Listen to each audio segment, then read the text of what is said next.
दोस्तों, अक्सर हम ट्रेन का सफ़र करते हैं और देखते हैं कि ट्रेन के सफ़र के दौरान नमाज का वक्त हो जाए तो मुसाफिरों के लिए परेशानी का बाइस होता है कि वो नमाज को किस तरीके से अदा कर सकते हैं।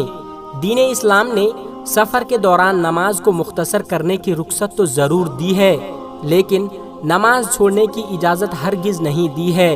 अल्लाह वाले एक नेक बंदे जो ट्रेन का सफ़र कर रहे थे, जब उन्होंने ये नियत की कि मगरिब की नमाज का वक्त है और नमाज अदा कर ली जाए, तो फिर अल्लाह तबारक व तआला ने कैसे उनके लिए आसानियाँ पैदा कर दी कि ट्रेन प्लेटफॉर्म से 1 इंच भी आगे ना चल सके। ट्रेन के बंद होने पर लोग बहुत ज़्यादा परेशान हुए और आखिरकार किस तरह से उनकी मुश्किल हल हो सके, आज की इस वीडियो में आपको पूरी तफसील बताएंगे। लेकिन वीडियो शुरू करने से पहले आप लोगों से एक छोटी सी गुजारिश है कि इस वीडियो को एक लाइक करके चैनल को सब्सक्राइब जरूर कर लीजिएगा।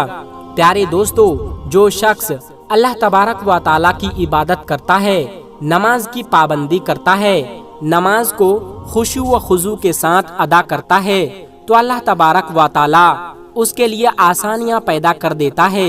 हदीस पाक में है, जिसका मफहूम है कि अगर कोई शख्स इस दुनिया के अंदर मगन हो जाए, दुनिया की दौलत और आसानियों को तलाश करने के लिए भागता फिरे, तो फिर अल्लाह तबारक व तआला उसको उसी में थका देता है और वही शख्स अल्लाह की इबादत करे और वो तमाम काम करे जो अल्लाह को पसंद है, तो अल्लाह रब्बुल आलमीन उसे इस दुनिया की खुशियाँ और आसानियाँ भी अता करता है और आखिरत में भी उसके लिए बड़े इनाम का हिस्सा रख दिया जाता है। दोस्तों, जो लोग खास तौर पर नमाज पंजगाना की पाबंदी करते हैं, हर वक्त नमाज अदा करते हैं और नमाज इसलिए अदा नहीं करते कि उन पर फर्ज कर दी गई है और उन्हें पढ़ना ही पड़ेगा, अपने सर से इस फर्ज को उतारने के लिए नमाज नहीं पढ़ते, बल्कि ये समझते हैं कि नमाज तो दरअसल उनके खालिक और पैदा करने वाले रब्बुल आलमीन से मुलाकात का जरिया है। फिर ये मुलाकात उनके तमाम तर आदाब व एहतराम के साथ होती है, उसको खुशू व खुजू के साथ अदा किया जाना चाहिए।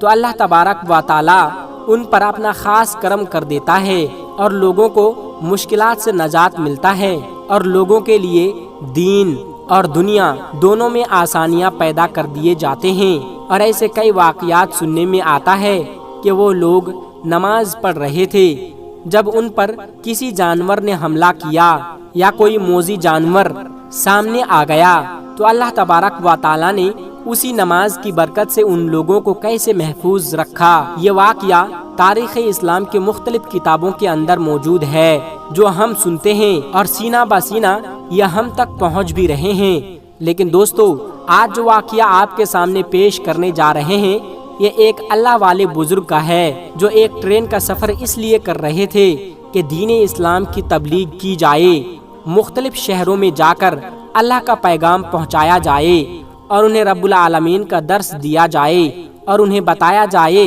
कि वो अल्लाह तबारक व तआला जो तमाम जहानों को पैदा करने वाला, उन्हें पालने वाला और रिज़्क अता करने वाला है। तुम उसकी जानिब एक कदम बढ़ाओ, वो 100 कदम तुम्हारी जानिब बढ़ाएगा। तुम उसकी तरफ चल के जाओ, वो दौड़कर तुम्हारी तरफ आएगा। लिहाजा यह शख्स यानी यह अल्लाह वाले बुजुर्ग इस नीयत से ट्रेन का सफ़र कर रहे थे। दोस्तों, ये सफ़र करते करते एक प्लेटफार्म पर यानी स्टेशन पर ट्रेन रुकी तो मगरिब का वक्त आ पहुंचा था। तो अल्लाह वाले बुजुर्ग ने अपने साथियों के साथ ये मशवरा किया कि चूंकि ट्रेन तो स्टेशन पर रुकी हुई है, लिहाजा हम यहीं पर नमाज अदा कर लेते हैं, बजाय उसके कि चलती हुई ट्रेन में नमाज अदा करते। हम प्लेटफॉर्म पर नमाज अदा करेंगे और फिर अपने सफ़र को वापस शुरू करेंगे। दोस्तों, ये अल्लाह वाले बुजुर्ग और उनके तमाम साथी ट्रेन से उतरे। उन तमाम लोगों ने वजू किया और प्लेटफार्म पर ही नमाज मगरिब को अदा करने लगे। जैसे ही फ़र्ज की अदायगी के लिए नमाज शुरू की गई, तो दूसरी तरफ से ट्रेन ने अपना हॉर्न बजाना शुरू कर दिया, जिसका मकसद ये था कि ट्रेन अब सफ़र को शुरू करने वाले हैं, यानी ट्रेन चलने वाली है। लेकिन दोस्तों, बहुत ही जल्द ट्रेन की आवाज़ आना बंद हो गया और मामला ये हुआ کہ ٹرین کا انجن اسٹارٹ نہیں ہو رہا تھا۔ ٹرین ماسٹر اور دیگر کام کرنے والے اس پر بڑا پریشان ہوئے اور بیچ راستے اس پلیٹ فارم پر آ کر یہ ٹرین رک گئی۔ اب اس کا انجن بھی اسٹارٹ نہیں ہو رہا ہے۔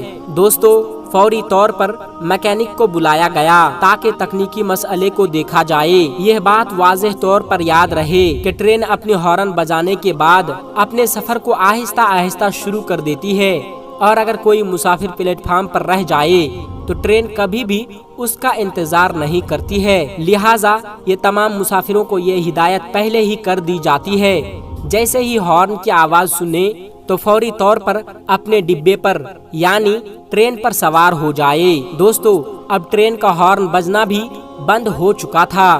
اب یہ اللہ والے اور ان کے دوسرے ساتھی نماز ادا کر رہے تھے۔ میکینک نے آ کر یہ بتایا کہ ٹرین کے انجن کے اندر تکنیکی کوئی خرابی نہیں، یعنی یہ ٹرین بالکل اسٹارٹ ہونا چاہیے اور یہ بالکل چلنا بھی چاہیے۔ اب چونکہ تمام تر معاملہ میکینک کے سمجھ سے بالا تر تھا تو اسے رخصت کر دیا گیا۔ ٹرین ماسٹر بہت پریشان تھا اور اسی پریشانی کے عالم میں وہ پلیٹ فارم پر ٹہل رہا تھا۔ اس نے دیکھا کہ ایک طرف کچھ لوگ نماز ادا کر رہے ہیں۔ فوری طور پر پوچھا کہ یہ لوگ کون ہیں؟ کیا یہ کسی ٹرین کا انتظار کر رہے ہیں یا پھر اسی ٹرین پر سوار ہونے والے ہیں؟ تو لوگوں نے بتایا کہ اسی ٹرین پر سفر کرنے والے تھے۔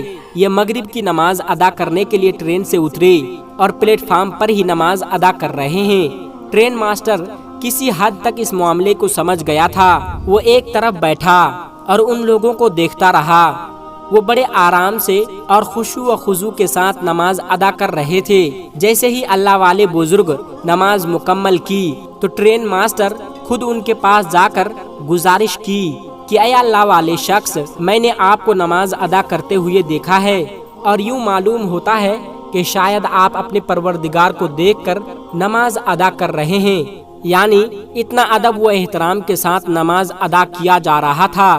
آپ نماز ادا کر رہے ہیں اور ادھر ہماری ٹرین کا انجن بند ہو چکا ہے۔ مجھے یہ لگتا ہے کہ شاید خدائے تعالیٰ نے آپ کی اس نماز کو پسند کر کے اس ٹرین کو آپ کے لیے روک دیا ہے۔ اگر آپ نماز ادا کر چکے ہیں تو برائے کرم آپ اس ٹرین پر سوار ہو جائیے تاکہ ہم دوبارہ اس سفر کو شروع کر سکے۔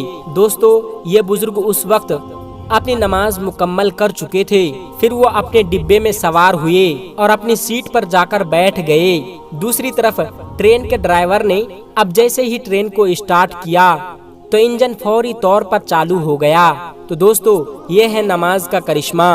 اس لیے آپ تمام مسلمانوں سے گزارش ہے کہ کم سے کم 5 وقت کی نماز ضرور ادا کرے۔ آج کی ویڈیو میں بس اتنا ہی۔ تب تک کے لیے السلام علیکم ورحمۃ اللہ وبرکاتہ۔